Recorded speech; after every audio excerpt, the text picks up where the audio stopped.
Yes. Didn't you say it was coming out your speakers? It was, yeah. So There that you go. explains it. Okay. You sound the same. So we're going to go live now. Okay. We mean it Heard this that time. before. We were live.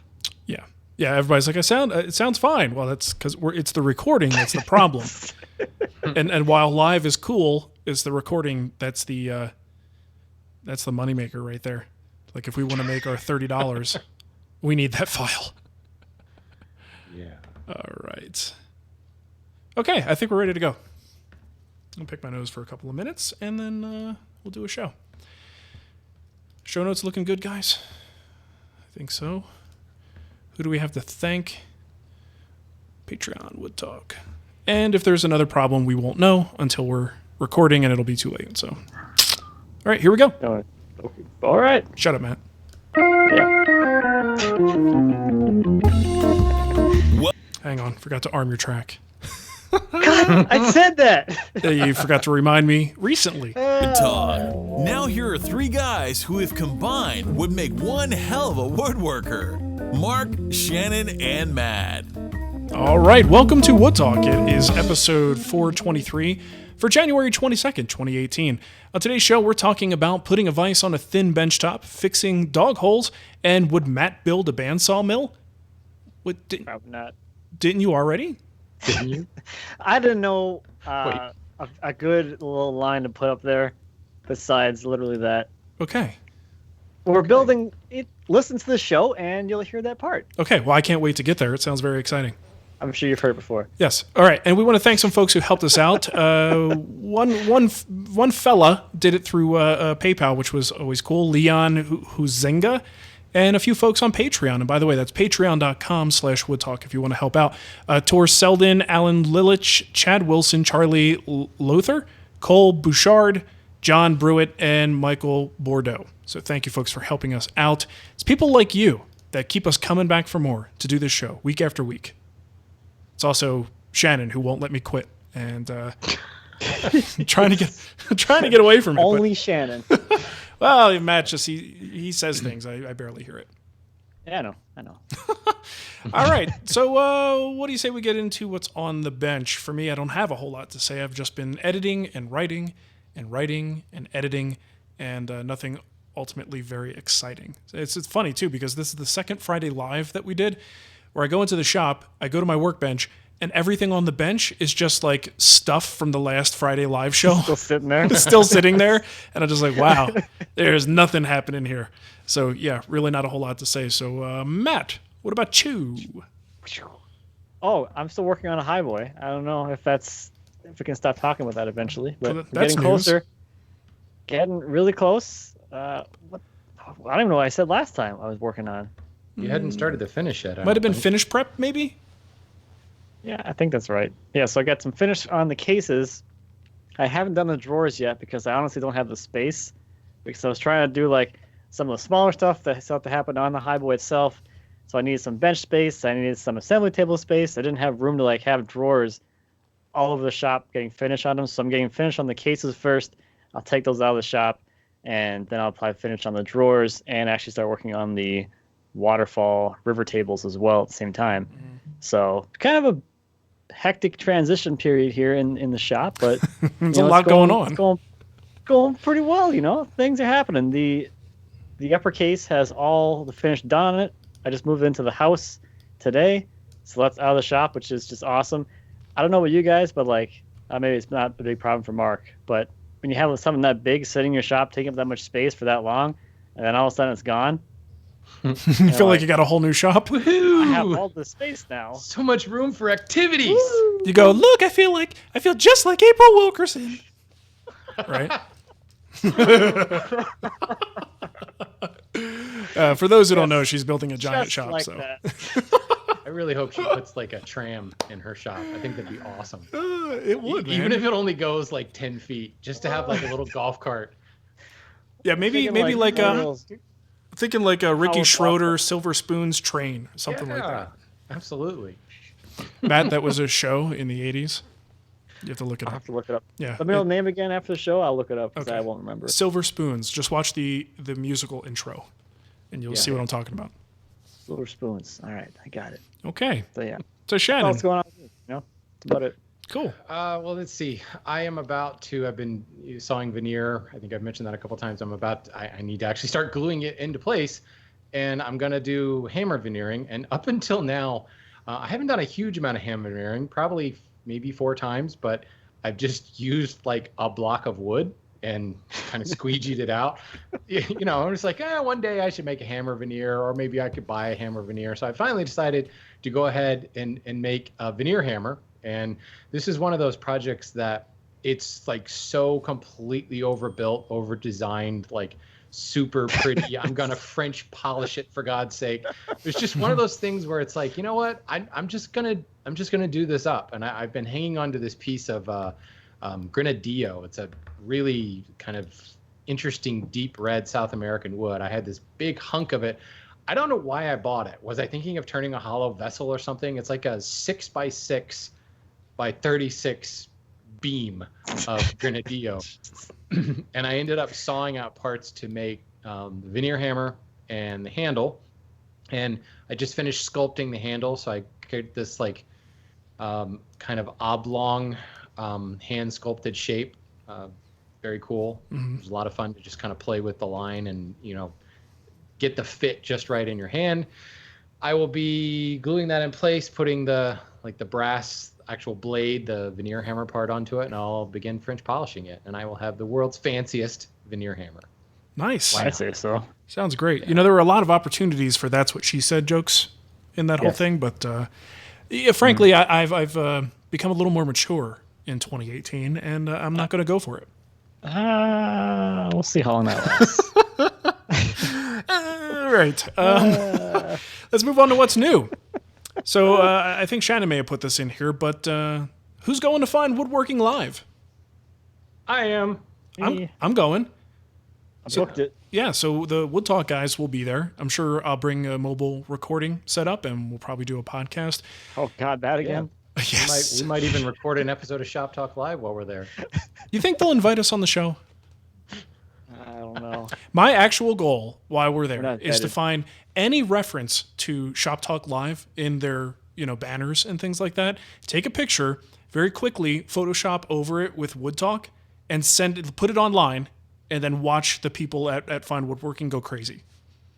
Because that's what I did last year. Do we have Wood Talk stickers, like Yeah, I was big gonna ones, that say, we can let's just do it slap for over real. the logo every time we go there? They're not that big. I mean, we've got stickers, but they're not. Oh, they're we're not going to need some various different sizes. From small 4x8 4x8 4x8 sheets. Yeah, that'll be good. But, based on past history, we may not even need stickers. They may just already have our logo there. They may It's make true, mistakes. That's right. Yeah. Just reuse the same banner from last year, and we won't even have to. Yeah. I think I got someone in trouble when I screwed around with that last year at AWFS. But oh well. Something about being more mature this year. That's right. I've turned We over were a new talking about leaf. this. But yeah, About 30 seconds. it's looking like it's going to be a really, really fun event. I'm excited to go. I've got a class that I've got to, figure something out for. So I wish they would post the schedule. That's the thing. Yeah. Because I'm not going to be able to it shows right now that it runs through Sunday. Mm-hmm. And when you go to book, the default booking takes you through Sunday night. Well, I got to be back at work on Monday morning. So I have altered that booking so that I'm checking out Sunday, but I still have no idea what the schedule of classes is on Sunday. So at WIA, we always knew that it was a half day. And of course the schedule was out, long in advance. And frankly, the Sunday classes were like a ghost town because most people were traveling. Mm-hmm. But I'm hoping that some of the classes that I'm interested in maybe aren't Sunday afternoon. It just seems odd. Yeah, I do sounds realize a it's little still weird. 4 months away, 3 months away. But wouldn't you think the schedule would be up by now?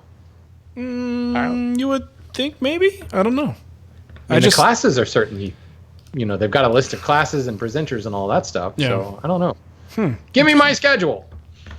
Hang on a Think second. I maybe? gotta plan out my Yeah, I route. thought it was kind of weird because I was trying to figure out how long Sunday was supposed to go for. Right. And there's no I'm no flying mention on whatsoever. Sunday.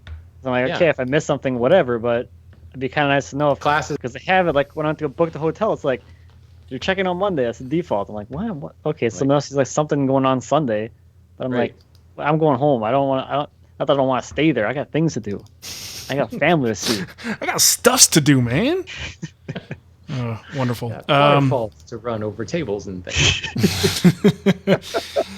Okay, so a couple of guest podcast things we had going on. Shannon, you were on Creators Collective. Yes. And if you're clueless like me, that is formerly known as the Crafted Podcast.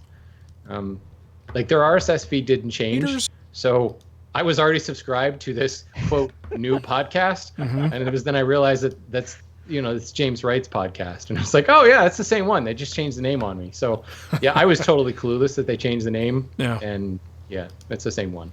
Yeah, it was good. It was similar to Wood Talk. Did they have a third host? Oh, what are you trying to say? It was just, it's pretty much the same format that we just followed. So it was good. And it's one of the things that I like. It's so rare that we have guests on, but when we do, we don't like make a big deal of it. We just kind of involve them in the show.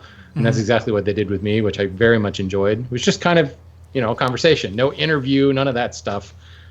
Nobody wants to. It was totally cash. Yeah, it was cash. I'm going to have to go listen to that. Well, I was on the Modern Woodworkers Association podcast with Diami and that other guy. Just kidding. That other guy. It was actually a blast. Those guys are always great. The cool thing about them is they're kind of they're the folks who were there like very early. The 2006 2007 crew of people. So it is always fun to talk to them and kind of catch up. So that was very good. I actually went to the website. I was going to link to the post, but it doesn't look like they update their website very often. I think the last show they updated was like in November. So I do have a link to it, but it's on buzzsprout.com, where you go for all of your great podcasts. Right. So go check it out. And actually, speaking of stuff that's been around since the early days, Tommy McDonald's been posting his like original rough cut podcast episodes where he built the Bombay. He's been posting them on Facebook. So those all disappeared unless you like kept them when you downloaded them off of iTunes in 2009, 8, whenever it was those came out. Right. So it's kind of cool. I've enjoyed going back and watch a few of them and seeing him build that Bombay that he got so much acclaim for. So I'm very glad to see that he's posting that stuff again. I'm going to go back and watch him again. It's been years. I was going to say, I haven't looked at it since I watched that. Since it was posted originally. So that's a long time ago. Yeah. It was cool. I watched them all. Oh, you did? And I loved it. Because that was out of control. Yeah. There were a lot. There was like a couple hundred, I think. Yeah. 150 or something like that. I don't know. It was a lot, but I liked them. It was fun. That's cool. He was really entertaining. Like just him in the shop, just kind of like it's like you're there, just kind of hanging out with him, and he's kind of a fun person to hang out with. It would feel like it's a little reality show-ish in a way. Yeah, a little bit. Like the way it was done. Like if you were to have a reality show based on a woodworker in a shop doing stuff, that it would be that. I'm working on this today. Or whatever. Yeah. Who's better than me? Well, definitely the most reality TV show part of the whole series is when he takes apart the desk interior. When he screws it up and he's like, "Oh, taking it apart, hammer time." Yeah, he just busts everything out. That's like that's reality TV right there in the purest form. Yeah, that was good stuff. Manufactured drama. All right, let's get into our kickbacks. Looks like Joe Lipinski has something to say about cold and glue. Hello, Wood Talk guys. This is Joe Lipinski in Rochester, Michigan, with a little contribution to the discussion in episode 421, where we had our annual talk about cold weather and wood glue. That episode discussed that Titebond 1 was good to 55 degrees, Titebond 2 to 50, and Titebond 3 was good to 47 degrees. I just wanted to add that if you needed a little more wiggle room, Titebond 1 Extend is good to 40 degrees, and this is something I've certainly relied upon in my unheated shop. The only caveat is you need a little more clamping time with that glue formulation, which means you have to keep your place or your parts warm until it's set for up to a day. Another technique that I've used for cold weather glue ups is to have all your parts and glue inside the house, run them out to the shop, glue them up, clean up any squeeze out mess, and bring them back inside for the glue to set. Just be sure ahead of time that you can actually carry your project once you've weighted it down with all of your clamps. Thanks for not quitting. I used to do that. I don't miss that. Yeah. It sounds like a giant pain in the butt. I don't think I would have ever done that. Well, especially, I'll just wait till it warms up.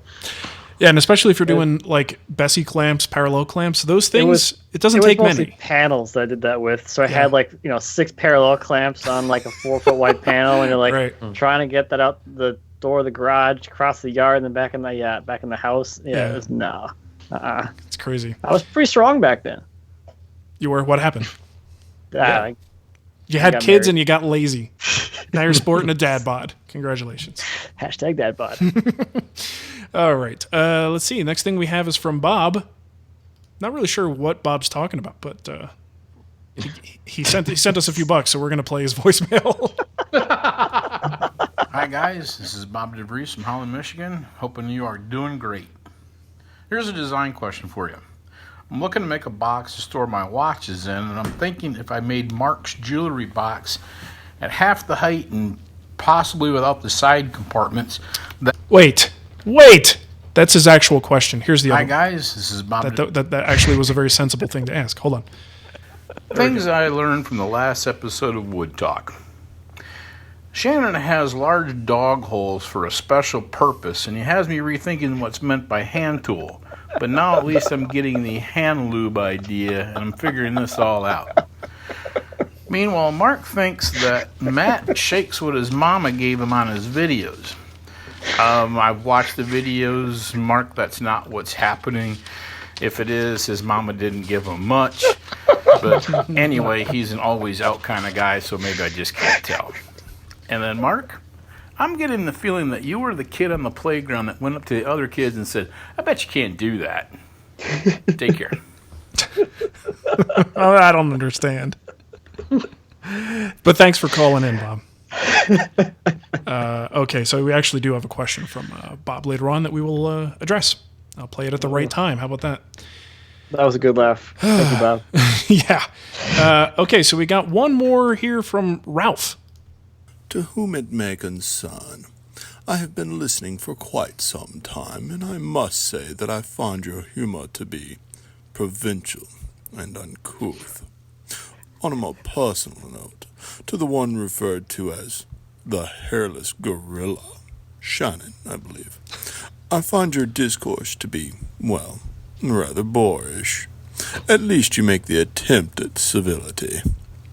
As for Matt, or as you call him, the hairy giggler, his grating laugh is forcing me into psychosis. Lastly, to he who is nicknameless, the spelling of your given name is rather ghastly. Do fix that. Whew. Well, now that pile of horse maneuver is over with, I'd like to say that I love the show and I wouldn't change a wink of it. Shannon, your verbose discussions are generally both entertaining and informative. Matt, it just wouldn't be Wood Talk without an innocent Matt and his giggles. Not to mention the big-ass honking wood slicer you have in your backyard. And Mark, not many people can maintain any sort of dignity after having dressed in drag for all the internet to see. Okay, let's see. What I like best is he says not many people can maintain their dignity after doing that. He doesn't actually say that I have. He just says not many people can. And I might be one of those people who can't. It's all right, Mark, that you did maintain it. Not many people can. Yeah. I don't have any dignity in the first place. All right, let's finish off his voicemail, sorry. Make fun of the hosts? Check. Compliment the hosts? Well, sort of. Ask question now that the hosts are all... Oh, crap, I forgot to hit pause. So, yeah, can you guys point me towards any good literature concerning rehabbing an antique wooden plane? Or things to look for to see if it's even worth trying to rehab? I seem to remember y'all mentioned some things a long time ago in a galaxy far, far away. But I'm too lazy to go look, or even hit the pause button, apparently. Thanks a bunch. Okay, that wasn't me this time. That was him cutting it off. Okay, all of that to ask the question, advice for antique plane restoration. And I know we've talked about this in the past, but off the top of your heads, either of you guys have a recommendation for him? A specific book. Aldrin Watson's Wooden Hand Planes is a great book. But as far as like what to not look for, cracks in the wooden plane, in the wooden body, I just don't bother. If there's a, I shouldn't say don't bother, but if there are decent cracks in it, you just don't know what's going to happen. If you see any holes in it, like caused by insects, you just walk away from it. In general, if the plane is missing a whole bunch of parts, I don't really mess with it. There's just too many of them out there to spend a bunch of time tracking down parts. But as far as like a book on the actual process of restoring them, I don't know. I think what you're better off is looking at something like Aldrin Watson's book, where you get to see how planes are built, and then you're going through the process of fettling and flattening out the wedges and getting the wedges to seat properly and everything like that. I don't know that you need something specifically referencing restoring, because it's pretty much the same process. But then there's also this thing called the internet that is just awesome. If you encounter a specific issue, you're probably better off saying, how do I get the wedge to seat, rather than how do I restore an antique wooden plane? Yeah. You know, if you follow me there. Oh, I follow you. Okay. Sounds good. That's good. Okay. We got one here from David. He says, love the show. You guys do a great job. However, because of Mark and Shannon, I went to the Lee Nielsen event at my local guild and purchased a 5.5 plane. Thanks for all you do. Even Matt. There you go. Shannon, why don't you grab that last one? I guess he's upset that he bought the plane. Well, I was trying to figure that out myself. You guys do a great job. However, I bought a plane. You made me spend money, and now my wife's mad at me. Right. That's what it really is. He's missing a detail there. What happened? So I like this one. This is from Nathan. He says, I've been listening to your show for a few months now. I listen on my drive to and from work after I drop off my son at school or before I pick him up, which leaves the title for your shows up on my truck's display. Apple CarPlay is great. My son, of course, has to look to see what I'm listening to. So congratulations, your show titles have now gotten my boy hooked. What 9-year-old can resist titles like Horse Plumber's Butt or Poops McDomino? I do need a favor, however. If one of you could help answer his questions about one show for me. I was listening to episode 385, and he wants to know, quote, do the horny wolves have horns like deers or more like a ram's? Also, are horny wolves real, or do they just made up? And do they, you guys, have pictures of the horny wolves? I didn't think it was best for me to explain the true intent right before dropping them off for 3rd grade. Tonight we'll be listening to episode 357, another guaranteed hit title. Oh, Keep up the great work. Wow. So yeah, do we have pictures of the horny wolves? We don't. And Nathan's son, horny wolves do exist. The thing is, they're very crafty, they're elusive, and they are generally localized to the Canadian wilderness, and they're just hard to find. So no one has really good pictures of them. But hunters and things like that have said that they are rumored to have horns very much like a ram's with a circular treatment there. And if you ever see one, just turn around and run the other way, because they are nothing to mess with. Good advice. Mm-hmm. All right, so we've got some voicemail. And this one's actually a legit question from our buddy, Bob DeVries. Hey, Bob. Hi, guys. This is Bob DeVries from Holland, Michigan. Hoping you are doing great. Here's a design question for you. I'm looking to make a box to store my watches in, and I'm thinking if I made Mark's jewelry box at half the height and possibly without the side compartments, that may work. My question is this. At what point do you change the orientation of the side panels and drawer fronts? For example, if it were a blanket chest, you would probably run the boards horizontal or the grain running perpendicular to the floor. If I leave the sides of the jewelry box vertical, does it make it look like a fat guy in vertical stripes? Any suggestions for determining the best grain direction, board width, length ratio? As always, I appreciate it. Thanks again. All right, Matt, why don't you take a stab at this first? Dude, I don't even know, man. It's like, I was thinking about it in my head. Like, if I'm making a box or anything where it doesn't have a drawer, like a bank of drawers, then the case sides are running horizontal, like you said, with the blanket chest. I'm thinking like the highboy I just did has the top case has the boards running vertically, and it has a bank of drawers running horizontally. Then the lower case has the sides running horizontally, and the drawer fronts running horizontally. So Really? I mean, So the Yeah. lowercase, you changed the grain orientation. yeah, That's it's interesting. 90 degrees from that. Yeah. So Running how did you assemble the lowercase? breadboard ends. Oh wait, and sorry, we're legs. talking a high boy. You're talking a high boy. For some reason, I'm thinking chest on chest, and I was like, how did you dovetail Oh yeah, cross That'd be- grain across the top? Because that's gonna break. that's no, yeah. That's going to break. That's wrong. It's wrong. Well, generally, like rule of thumb wise, I guess there's always going to be exceptions in certain pieces you're building. You may have to do something different, but at least my starting point for picking grain direction is always going to be with the long dimension, right? So the grain will generally go with the long dimension of that piece if it's a rectangle. But in some cases, it's not necessarily going to make sense. Or if you're continuous grain around, a blanket chest, maybe your sides might be taller than they are wide, and the grain is still going to run across the short dimension in that case. But the dominant thing is the front and back, and that's where you're establishing that grain direction from.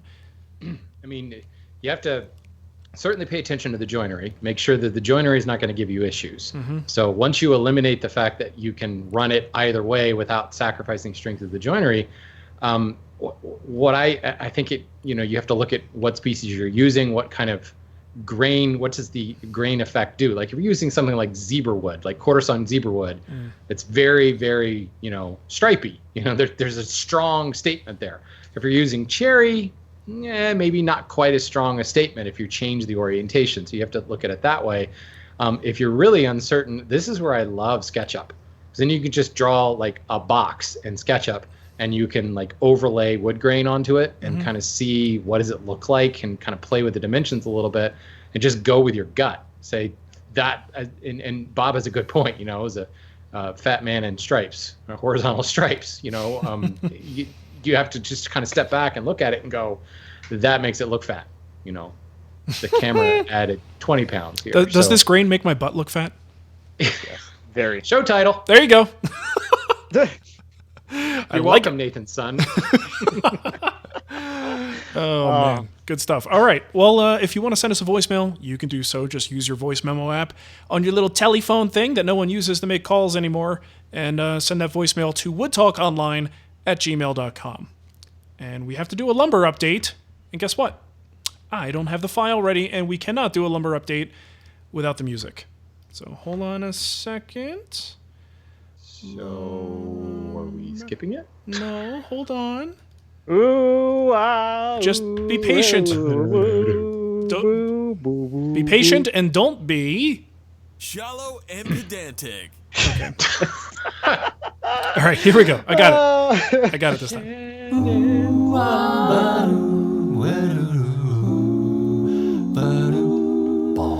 Shannon's Lumber Industry Update. Really don't know which one of you ruins it more for me. I'm gonna have to go on. I can only imagine with potential Skype delay and everything how just cacophonous that sounded. That was I just, was just singing and I didn't hear any music. that was awful. Okay, so what's going on in the lumber world? I have talked about the Lacey Act before, about how people getting nabbed for bringing stuff in from faraway lands. Well, guess what? The Lacey Act applies to domestic species as well, and we now have a case study where somebody domestically got in trouble for domestic species. Because again, the Lacey Act is preventing or is meant to regulate and prevent the trade of species that are illegal or possibly endangered or in danger of being endangered, et cetera, et cetera, et cetera. And what was particularly interesting, this involves PRS guitars, or Paul Reed Smith guitars. They're headquartered on the eastern shore of Maryland. Anybody who plays guitars probably knows them because they make really nice stuff. But they actually didn't get in trouble because they were on themselves. They had some suspect maple and thought, I'm not sure where this came from. So they went ahead and said, hey, we need to look into this. And they were basically listed as a cooperative party and didn't get a wrist slap. But what was interesting is this particular violation, they were like the third or fourth party downstream. So I often talk about Lacey violations and how somebody who imported it directly got in trouble. The fact of the matter is the Lacey Act applies to everyone in the supply chain. So if Joe Smith went over to, Lumberyard X and bought some lumber that was bought illegally, like 5 people up the supply chain, technically Joe Smith actually could get in trouble. Long and short of it is the federal government going to go after Joe Smith? Probably not. They're probably going to go after the people up the chain. But this was an example where chain of custody became really important because the corporation that actually blew the whistle, PRS, had to trace chain of custody through several different buyers, and it turned out the wood was originally sourced from some dude with a chainsaw and a pickup truck driving into a national forest and cutting down a tree, which is a big no-no. So it was kind of interesting, first of all, to see that PRS, the people who should be getting in trouble, actually didn't because they self-reported. They turned themselves in, which it's nice to know that there's a little bit of sympathy, mercy. That's the word I'm looking for. Mercy. Hey, we think we did something wrong here. We're not sure. Let's go track it down, U.S. government. And so it was kind of nice to see that, but it was also kind of nice to see that it was actually possible to trace that particular maple in question all the way back, even to some guy who doesn't run a lumber yard, doesn't have a corporation. He's just literally a dude with a chainsaw going into a national forest. So the system might actually work. That's a big thing for me to say, people, because I'm not a big fan of the Lacey Act, but this one was kind of nice to see it work out. So there we go. Even domestic lumber can be sourced illegally. So just know where you're getting your stuff, folks. Wow. Cool. So what did they say? Like, what made it seem suspect to them in the first place? Like, if it's a piece of maple, like, what about a piece of maple makes it look like this could be sourced shadily? I don't think it had anything to do with the actual, like, the boards themselves. It was some of the documentation that came along with it. But and to be honest, if you want to dig into that, you're welcome to. There's about 7,000 pages of stuff that you can look through. So put your lawyer wife on that. She'll be used to that stuff. I'll send you guys the bill. Yeah. The listeners.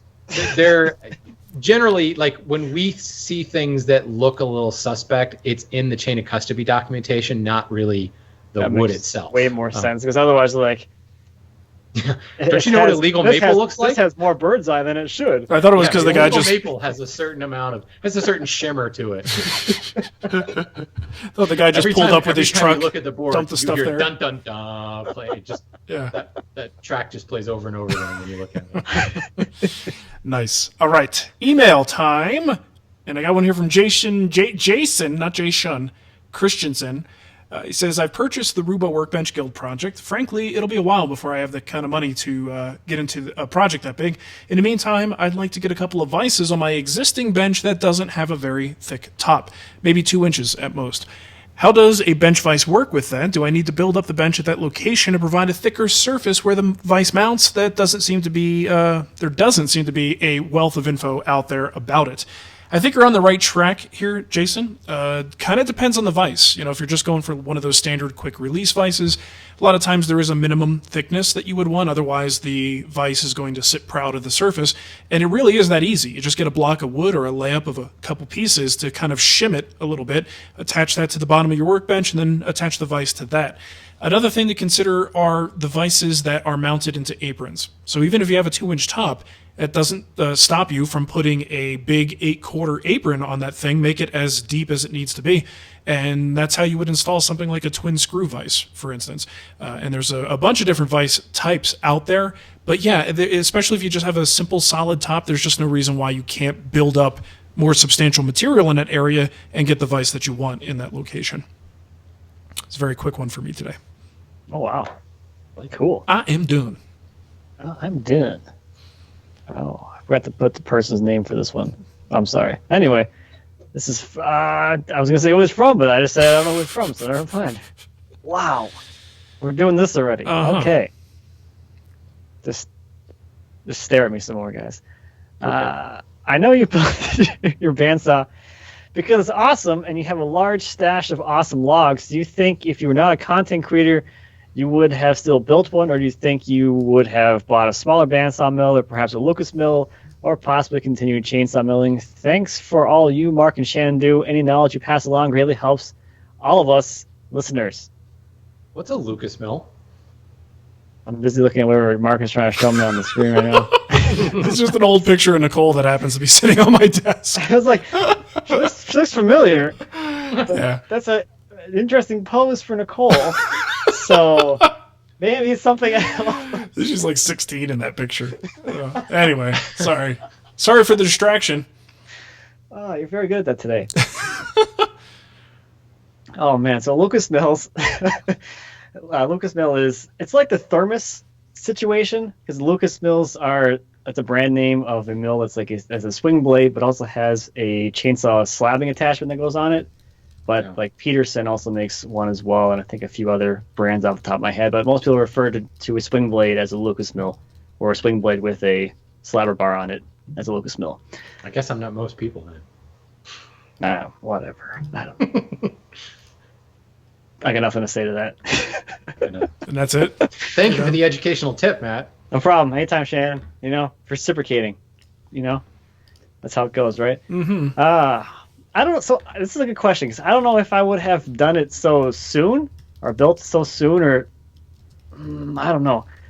Because a lot of the motivation for me to do it was this idea that I had no idea what I was doing, and I wanted to try and make something that seemed complicated to me, and probably complicated to a lot of people, seem, well, obviously not appear, but it is actually not that hard, and it can be done with one guy in his driveway with some really basic fabricating tools, and you can end up with something pretty sweet. So I don't know if I would have done it so soon. I think originally I was going to slab all of the large logs I had back there with my chainsaw mill and get through them that way, because I only had those, 5 logs or so. And yeah, it would have taken me longer to cut them all up, but I mean, it's not like I'm cutting stuff every day all the time anyway. I don't think I would have bought a smaller bandsaw mill, because I would have been chasing that wider cut anyway, like all the time. That's pretty much the reason I didn't really consider a swing blade either. At least for me, when I look at a big log, I'm the kind of person that sees big boards. I don't see a bunch of small boards. So if you're a person that sees a bunch of small boards in a big log, a swing blade is going to be great for you, because you can really knock that out into a dimensional lumber very quickly and very easily with a swing blade. But I knew that I'd be chasing that wider cut all the time. Mm-hmm. So with the swing blades, you can make like a double pass cut, and you can get to double the cut width of whatever your mill can do.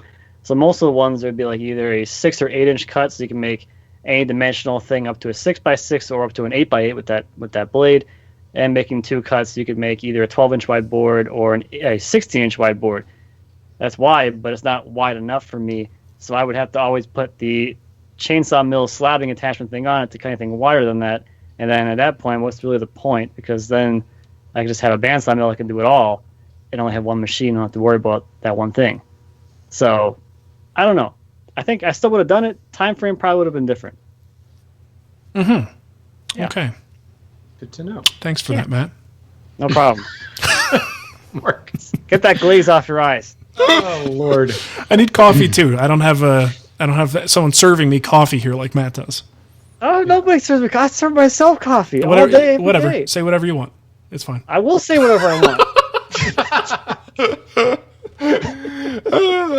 I'm just picking a fight with Matt today. Okay, Shannon. Manufacture some more drama, all right? I'm trying to, man. The show's just not that interesting. We're trying to spice it up a little bit. Okay, this is from Rob. And so we say thank you for your service, Rob, because he says, I'm a Marine who was recently reassigned to Okinawa, Japan, and had to say goodbye to my garage wood shop and put my power tools in storage. Trying to make the best of it, but I'm looking at the next few years as an opportunity to focus on hand tool skills. So he recently built a workbench based on Schwarz's $175 workbench. He used 2x12s from the Japanese version of Home Depot.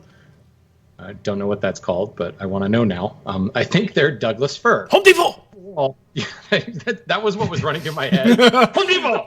I'm sure that's what it is. I know in Spanish, when the Spanish version, at least in Arizona, they would do the announcements in Spanish and English, And the guy would just say, Home Depot, like that.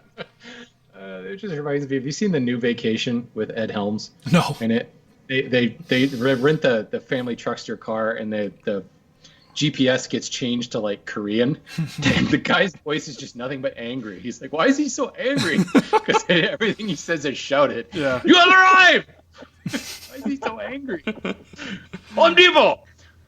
Anyway, overall, the bench has come together great. I'm proud of it, but I drilled a few dog holes using a brace and a 3/4 inch Jennings pattern bit, bought new, not used, and I found that they are too big around for my Gramercy holdfast. It's not fatal, as I've only drilled a couple of holes, but I want to know what to do to make sure the next holes are tight enough for the holdfast to be effective. Any suggestions on what to do for the remaining holes? So first things first, the remaining holes, or excuse me, the pre-existing holes, if they are in fact not going to work, easiest thing in the world you can do is stick a dowel in it. Put glue on a dowel, pound the dowel in, and ta-da, no more hole. Yes, you will have some ingrain showing. If that is really a problem for you, then you could pound the dowel in, pound it so that it's so there's still a recess there, and you can use like a plug cutter or something like that to cut a face grain plug. I suppose you you like a could get brass inlay. Yeah, there you go. Cool. Yeah. You're just inlaying something in there. If you want to blend it in, I would say it's a workbench. Deal with it. But there's lots of ways to plug the hole. But I question whether or not that's actually necessary. The 3/4 inch hole is too big for the Gramercy holdfast. I have 3/4 inch holes on my bench, and I have some Gramercy holdfasts. And I mean, even if it's too big, even if it kind of wiggles around in the hole, it should still grip. I think your issue may be the thickness of your top. If you used 2-inch or 2x12s from Home Depot, and I don't know if the Japanese version of a 2x12 is actually 2 inches thick, or it's like the 1.5 to 1 3/4 inch thick like we have in the States, but that could be kind of thin. And I do know that some holdfasts have trouble gripping in either a really thick top or a really thin top. So what I would recommend is just like who was it earlier? It asked with the vise with Jason. I would recommend actually building up some material underneath the holes you've already drilled. So take an offcut of that 2x12 and just temporarily just like screw it to the underside of your bench. So you now double the thickness of your bench top there, and then you can use the pre-existing hole as kind of a guide to drill through the remainder of that and see how the holdfast grabs at that point, going through almost 4 inches of material. I think you may find that it'll grip a little bit better. If you're finding that it doesn't grip at all, then there can be an issue where maybe you need to backbore the hole on the bottom. So at the bottom of the bench, the hole is actually a little bit bigger, so that what you need is room for that holdfast to actually shift off of the vertical. It has to cam its way into the hole in order for it to grab. So in other words, if you had a tight fit on that holdfast, it probably wouldn't grab, because the holdfast has to actually cant off to a side in order for it to do its job. So I would try thickening up the bench top before you start doing that. If for some reason the 3/4 inch bit, is off, maybe it's not 3/4, and you need to drill a larger hole, then do some experimentation. Grab some scrap and play with it. Make sure that the holdfast will grab in whatever size hole you're using, and then you can patch it, like I was just talking about with the dowel. Mm-hmm. Yeah, mine. You can also try to roughen those up too. I know, like when I got mine, first off, like it wouldn't grab at all because they're just too smooth. So I just sanded them down a little bit. It's not grabbing. He just says it's too big for the holdfast. So I don't know if it means he just says the. I mean, he could go down the road of thickening up that bench top and it still doesn't grab. At 3 inches thick, it should grab. So I would think so. Yeah, mine at 4 case. mine works great at 4.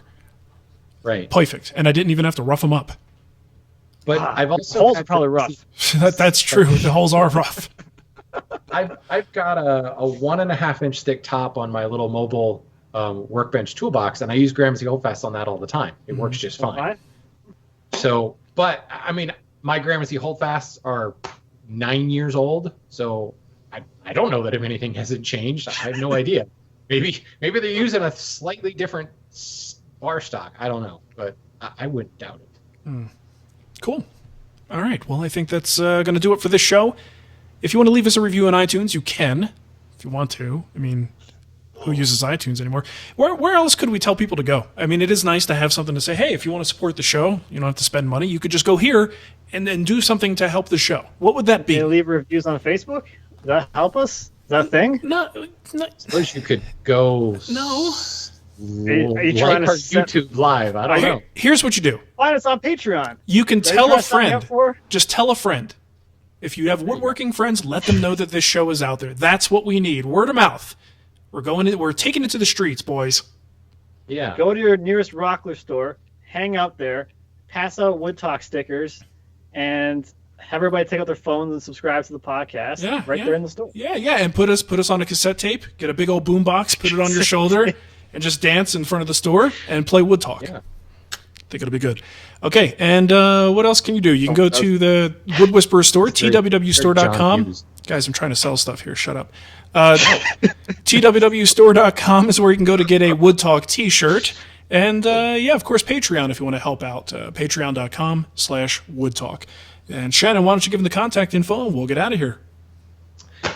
If you don't want to support the show, but you want to tell us what you're thinking,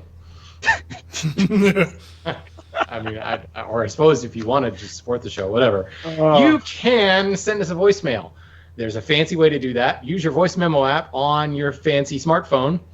Record it. Make sure you record the voice memo before you email it to us. And then email it to us at woodtalkonline@gmail.com.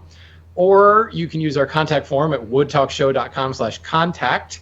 Or just go to our website at Wood Talk Show. Find the episode you like, scroll to the bottom, and leave a comment. We like it. You can also catch us on Instagram. And you can tell all your friends on Instagram that we're on Instagram. We're at Wood Talk Show. We're also on the Twitters and the Facebooks. So, yay! We're everywhere. Yay! Wow, that was in unison. I don't know what to do now. Actually, All right, well, thank you for listening, everyone, and we will catch you next time. bye! Goodbye to you. See ya. Okay, wow. A lot Was that going long? on. No, that was only 45 minutes. It's just we Really? killed so much time with me trying to figure crap out. That felt long. We're getting out the kinks. Someone said there was a little bit of an echo, and I had to change the audio thing on a live feed. The live feed is screwing everything up. Okay, so 423 is in the bag. Let's go to the next one. Folks who are listening live, if you're interested, stick around, and we will record next week's show. You get a little early preview. Also, For a free burp? I'm not even going to charge you guys for that. Oh, boy. Okay, here's That's a good deal. He charges us. That's right. So I use on my Mac. I've got those. You could set up those I think they're called like hot corners or something like that. Yeah. Yeah. So I use hot corners to see to switch between apps and stuff like that. And whenever I do that, it changes the zoom on Skype. So Is that why everything's blown up? Yeah, so it was blown up. I fixed it. I think at least I fixed it, and it should be okay now. But for probably the first quarter of the show, it was just zoomed into part of Shannon's face, and it was all weird. Nobody wants that. Nobody wants Shannon's face any larger than it already is. I don't know why. It's weird. It's a Wirecast thing. All right, well, whenever Shannon comes back, we'll do a show. Sure. Oh, I should have peed, man. Pee now.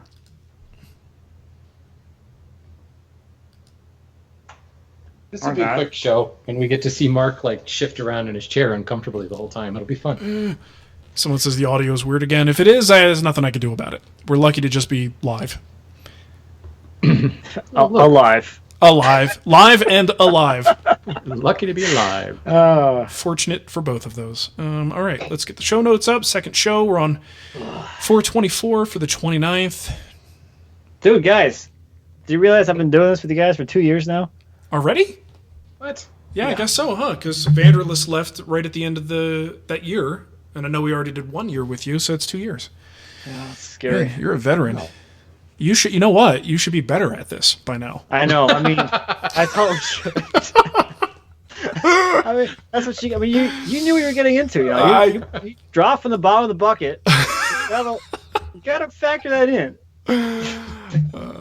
We just figured that the ramp up time would be a little bit faster. Yeah, we knew it was going to be rough, but I'm a millennial. I don't care about anything. Yeah. It's funny because it's true. I do not care. Donut care. Totally go for a donut right now. Oh, always. Always. Okay. Okay. Mark's playing with his system again. I'm paying attention to the chat. They're like trying to help me troubleshoot a problem that is not troubleshootable from a chat room. All right. Echo. I appreciate it, though. Okay, you ready to go? Let's go. Ooh. Both tracks are armed this time, Matt, so don't worry.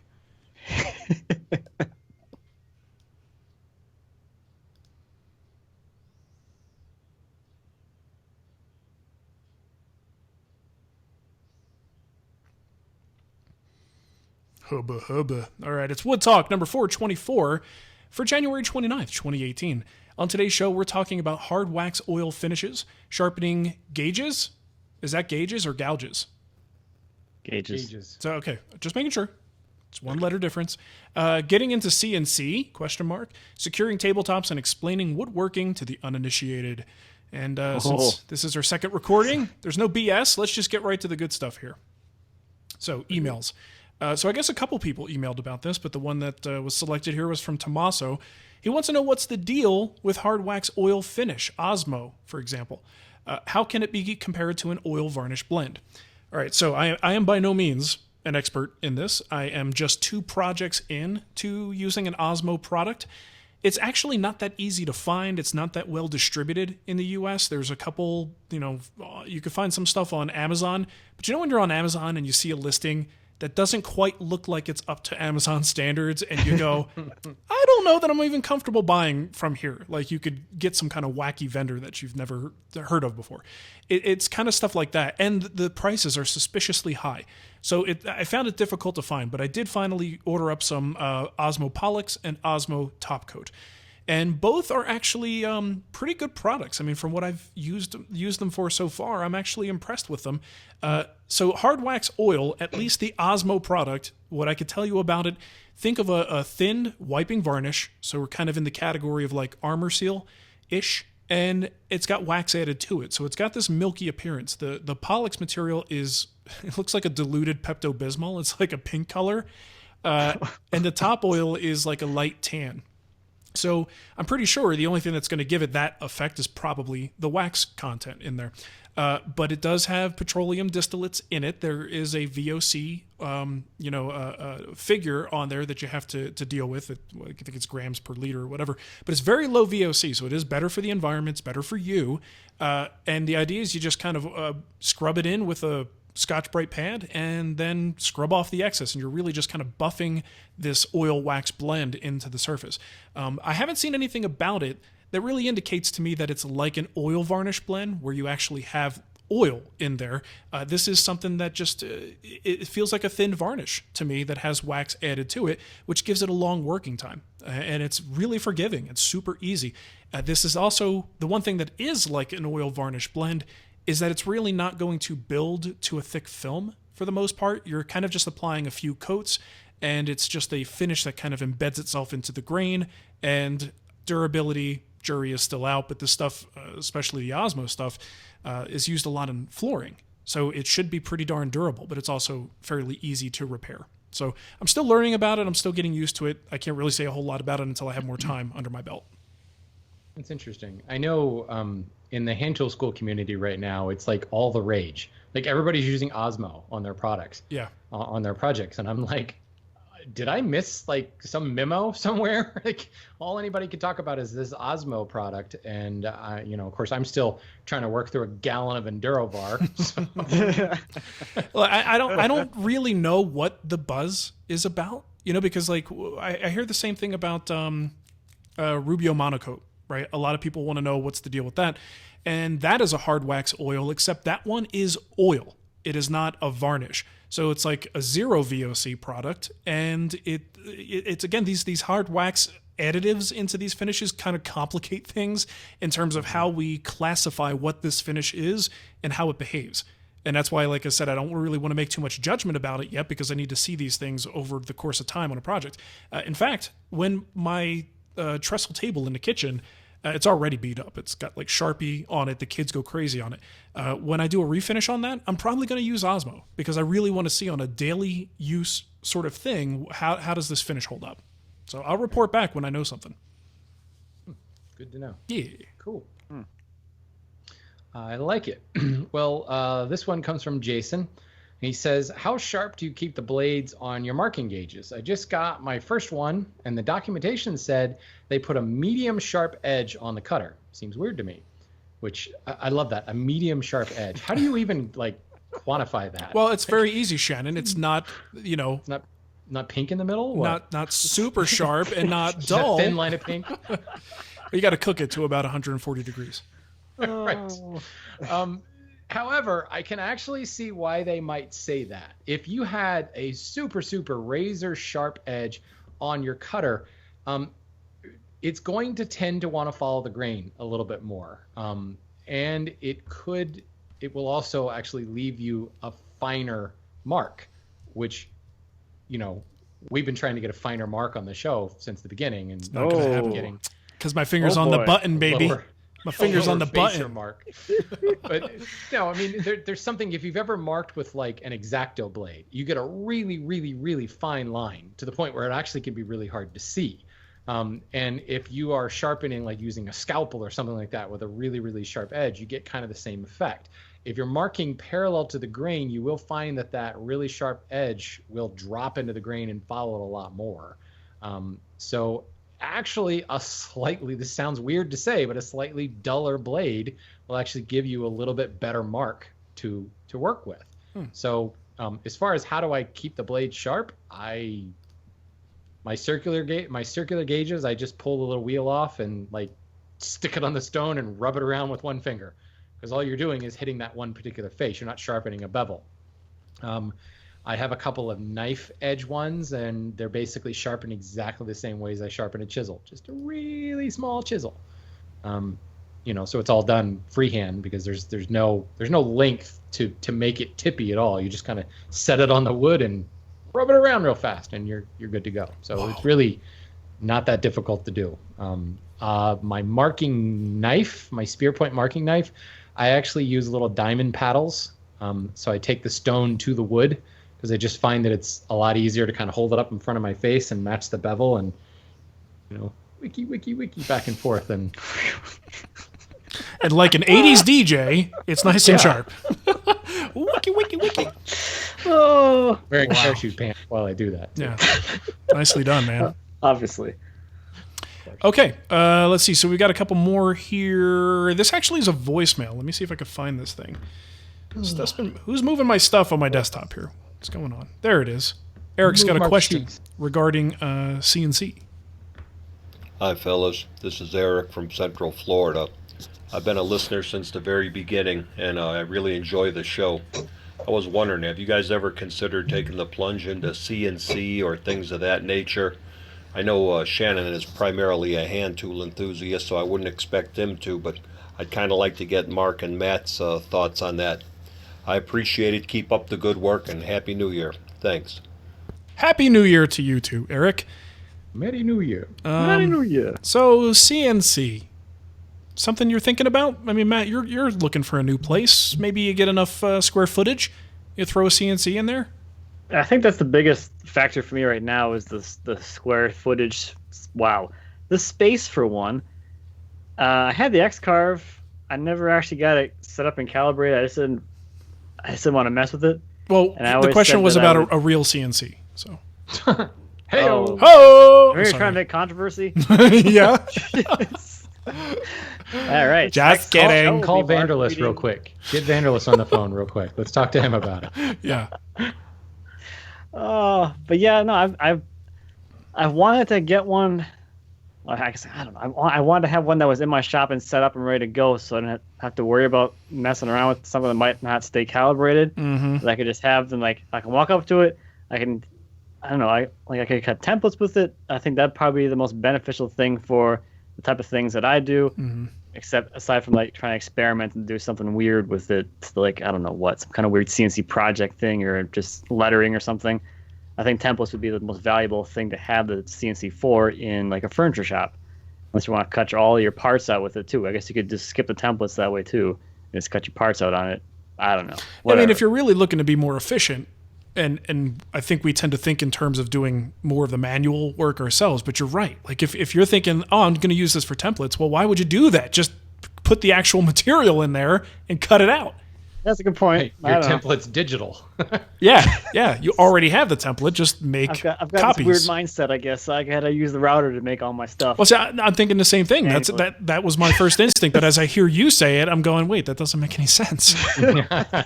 I'm glad we had this talk. Yeah. Okay. You just have gotten more efficient now, Matt. That's great. Good for you. One of the things like related to this I've been like looking into too, especially with thinking about having a bigger space, is a CNC plasma table for cutting steel. I think that'd be even more beneficial because think about how hard it is to like form like pieces of steel into like different shapes that aren't rectangular. Like if I wanted to make, I don't know what the heck off the top of my head, the scroll board for my high boy out of steel, like that would not be a fun thing to shape or cut. Yeah. But with the plasma cutter, you just plug it in and it would just cut it out for you. Sweet. You'd have the best high boy in the world. It'd be really heavy. It could be kind of like a steampunk high boy. There you go. You gotta have some rivets in there. You know, maybe someday when I'm not sick of high boys, we might venture down this path. Let's do it. Let's definitely do it. For me, CNC is great. It's another discipline, within this category that would take a lot of time and effort, software to learn, stuff to set up, stuff to like the learning curve and breaking bits and just trying to figure it all out. I would for anything I need a CNC for, I would much rather go to someone who specializes in it and can do what I need to do. Part of the reason I do woodworking is because going back to what we were saying with Matt, I do love the process, and my instinct is, make me some great templates, and then I'll do the woodworking. So the way I do my woodworking is the journey is important to me, and there are certain aspects of that journey that I would not want to give up, and I just don't think I'm ready to assign a lot of that work to a machine to do that. I still get enjoyment out of the template routing process. It's something I like. So for me, no time soon. I don't think that is going to happen. I think it's one of those things where it really to do it right, you need a lot of space. Mm-hmm. And that whole discipline idea you're talking about, it's like starting over and learning whole new software and all the just think about the technical difficulties we had at the outset of this broadcast. Yeah. That delayed this broadcast by 20 minutes. I could just see that, and I'd see myself not doing any woodworking anymore. But I will admit, like I see manufacturers daily if I go to visit clients, those like triple axis CNCs where insert stack of lumber, out comes chair. It's so cool to see it done. So there is that element of like, it would be really fun to play with that, like in another life. But I also wonder as well, and I got into this conversation with one of my apprentices because he's got one of those big ass flatbed things, and he sculpted an entire tabletop out of it with bevels and everything's on it. And there was a substantial amount of handwork to be done to remove the milling marks left behind by the CNC. And he's like, I could tweak a couple of settings. I could change the frequency of the pass and, but it would take a heck of a lot longer to do that. And it was easier to just have it rough it out, grab my spoke shave and remove the milling marks. So I wonder, it's like I've got this 20-inch planer over in the corner, which is a really nice time saver when I just don't feel like milling the stuff by hand. There would be something cool about saying, okay, well, just go ahead and dimension the parts and then I'll just go right to joinery. But I question, would it even do that? How much cleanup work would I still have to do? At which point I would, is it even worthwhile to have in the shop, I think it'd be totally different if I was product oriented and making things and selling those things. It would be a totally different story. It absolutely makes sense. But even then, and you said this earlier, you would outsource it to someone who knows what they're talking about. And so look at Bad Axe Toolworks, they CNC all of their handles, but they don't own a CNC. They send the wood to a CNC guy. Yeah, it just makes more sense. Batches out the handles. They bring the handles back and they do the hand shaping of the handles and everything from there. So there's something to be said about like people who actually know what they're doing. Right. So, and if you want to become one of those people who knows what they're actually doing, there may not be a lot of time left over for the actual woodworking part. Yeah. Interesting to think about. All right, so we got another question from Billy Newton. He says, I made some small boxes with gift cards and candy inside to give to my employees at work as holiday presents. They seemed really happy, and I received comments asking if they were made of real wood and about how much they loved the stain. The boxes were solid walnut with an armor seal finish. I wanted to tell them about the materials or correct them on the stain, but I held off and simply said, I'm really glad you like them. Have you ever caught yourself over-explaining the nuances of woodworking instead of just being thrilled that non-woodworkers are impressed with what you made? Billy Newton. That's the best one. Everything is stained. Yeah. Everything gets stained. Oh, that's got a great stain on it. So do you guys do you even to be bother? fair, I've heard many woodworkers use the term stain when they're just referring to finish. So right, exactly. Well, I like when the question, and I think it comes around a lot with stains and dyes, and stain is... Even literature, stain is used as a specific product as opposed to like anything that brings color to the wood being a stain. So it's like stain versus dye. And it's like, well, dye is a stain, as far as I'm concerned. But anyways, do you bother explaining this type of thing to people? No. Maybe there was a time, but no. I get more questions about what kind of wood is it. Because if I'm making small gifts and stuff, especially if I'm turning, I'm using a lot of crazy stuff from my stash. Yeah. So generally that doesn't provoke is it a stain? Although people love the smell of it. Like, oh, I love the smell of this wood. And I'm like, actually, that's the lacquer. Yeah, careful with that. Breathe that lacquer in. That's just off-gassing. Don't worry. Yeah. No worries. So I definitely don't explain that because they're killing brain cells as they, are huffing the fumes of my project. But no, I usually just explain this. That's the species. Oh, dude. And where's that from? It's South America. And then in the background somewhere you hear ooh wah ooh, right? It just happens for you.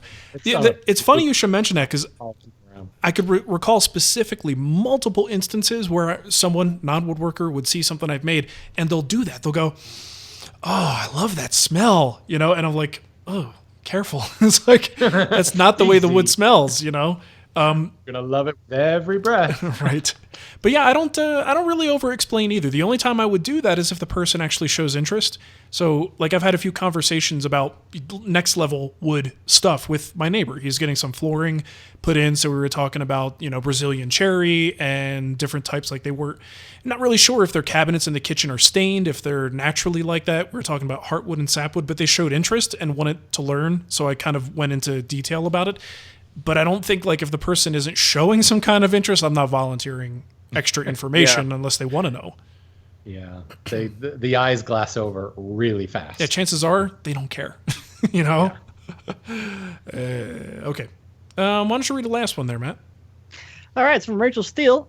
Most of the furniture I have been making lately are tables. I'm using desktop fasteners to secure the tops on. The figure eight hardware looks like the figure eight hardware that looks like two washers welded together. I like to step up my game a bit and try other techniques. What techniques do you use for fastening on tabletops? I realize the answer is likely the standard. It depends, but just go with it and share your favorites. Rachel, it depends. Totally depends. I like figure eight fasteners. What's wrong with figure eight fasteners? They work great. I've never used them.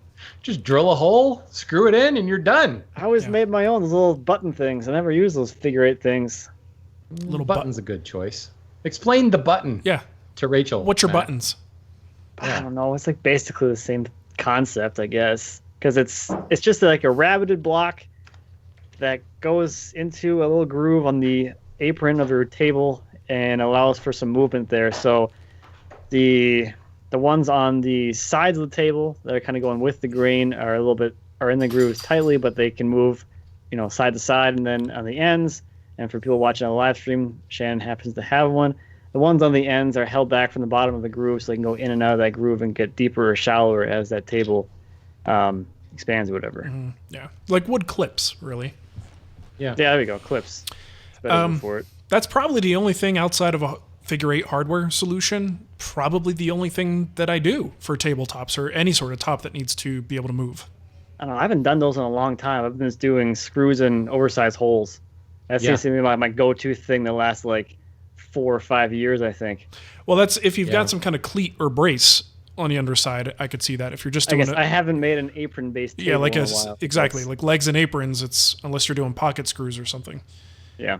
Well, but that's actually another valid option. I mean, pocket screws to attach a tabletop goes back into the 18th century. You'll find angled holes drilled through an apron, which is funny because the 18th century, they didn't pay attention to wood movement. Yeah. They would drive a peg through the top or just, that was it. They would freeze it in place, and you see it in the museum later, and there's a big crack on it because it's, there was no wood movement paid attention whatsoever. But you will find examples of pocket screws. You actually can use pocket screws really effectively if you have like a cup or something in the tabletop.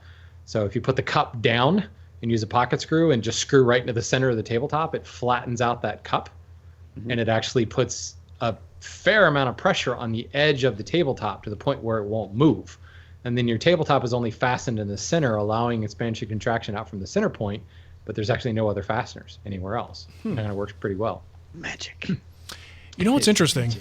The last two people who emailed, Billy Newton and Rachel Steele, they both sound like people who would have an off the strip show in Vegas. You know what I mean? They're not on the main strip. Oh, they're off the strip, but they're entertainers in Vegas. They'd be headliners in Branson, Missouri. Yeah, exactly. No, they're cool names. They're very memorable names. Rachel is in the chat room and she says, "Who told you?" That's awesome. I love it. Okay, so that's actually going to do it for our show today. If you want to support us, you can. Just go to patreon.com/woodtalk. And we've got a bunch of different dollar levels there, and every little bit helps. We appreciate your support. And go to twwstore.com if you want to buy a Wood Talk t-shirt. Maybe get yourself a little sticker, something like that. And, of course, if you want to leave us a review in any directory or anything like that online, that's always helpful. And, again, like we said last time, a boombox out in front of the Rockler playing a Wood Talk show, practicing your breakdancing and all that stuff. That's a great way to spread the word. Channel your favorite John Hughes movie. Yep. And stand there with a boombox in the front yard. There you go. So Shannon, why don't you give them the contact info and we'll get out of here. Well, this show would not be possible without your questions. So thank you for sending us questions. Thank you for sending us kickback.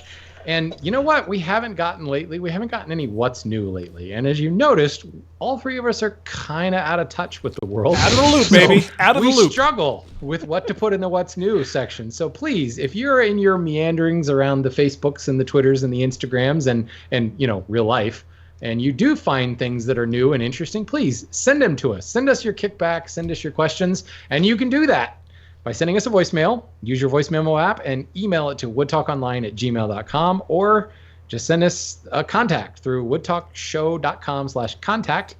And of course, we welcome your comments on the show notes pages at woodtalkshow.com. Yeah. Thank you very much. All right. In other words, don't make us work. Send us content. Please do. We appreciate that. Do our jobs for us. All right. Well, thank you for listening, everybody. Thanks for sticking around for another great show, and we will catch you next time. Goodbye. Opening Sunday. Billy Newton live. Billy Newton is opening for the wonderful Rachel Steele.